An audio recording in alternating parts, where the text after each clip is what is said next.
ചെയ്യാൻ പോകുന്നത് ഒരു മാത്സ് പസിൽ ക്വസ്റ്റ്യൻ ആണ്. അപ്പോൾ ഈ ക്വസ്റ്റ്യനിൽ ഇവിടെ മിസ്സിംഗ് ആയിട്ടുള്ള നമ്പറാണ് നമ്മൾ കണ്ടെത്തേണ്ടത്. അപ്പോൾ ഇത് കണ്ടെത്താനായിട്ട് ഞാൻ നിങ്ങൾക്ക് 20 സെക്കൻഡ് സമയം തരും. അതിനകം നിങ്ങൾ കണ്ടെത്താൻ ശ്രമിക്കുക. അതിനുശേഷം ഇത് കണ്ടെത്താനുള്ള ക്ലൂ ഞാൻ എക്സ്പ്ലെയിൻ ചെയ്യുന്നതായിരിക്കും.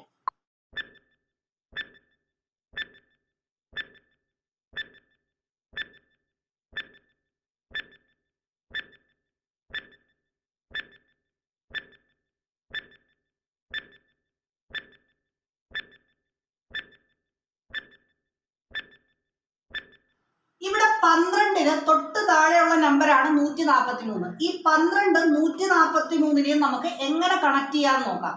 12ന്റെ സ്ക്വയർ ആണ് 144. 144ൽ നിന്നും 1 കുറയ്ക്കുക. അപ്പൊ നമുക്ക് ആൻസർ 143 കിട്ടും. അടുത്തത് 11ഉം അതിന്റെ താഴെയുള്ള 120ഉം തമ്മിൽ ഇതേ റിലേഷൻ ചെക്ക് ചെയ്ത് നോക്കാം. 11ന്റെ സ്ക്വയർ ആണ് 121. 121ൽ നിന്നും 1 കുറയ്ക്കുമ്പോൾ നമുക്ക് എന്ത് കിട്ടും? ഉത്തരം 120 എന്ന് കിട്ടും. ഇവിടെ നോക്കാം, 10ന്റെ സ്ക്വയർ 100 ആണ്. 100ൽ നിന്ന് 1 കുറച്ചാൽ 99 കിട്ടും. അങ്ങനെയാണെങ്കിൽ ഇവിടെ മിസ്സിംഗ് ആയിട്ടുള്ള നമ്പർ എത്രയാണെന്ന് നിങ്ങൾ കമന്റ് ചെയ്യുക.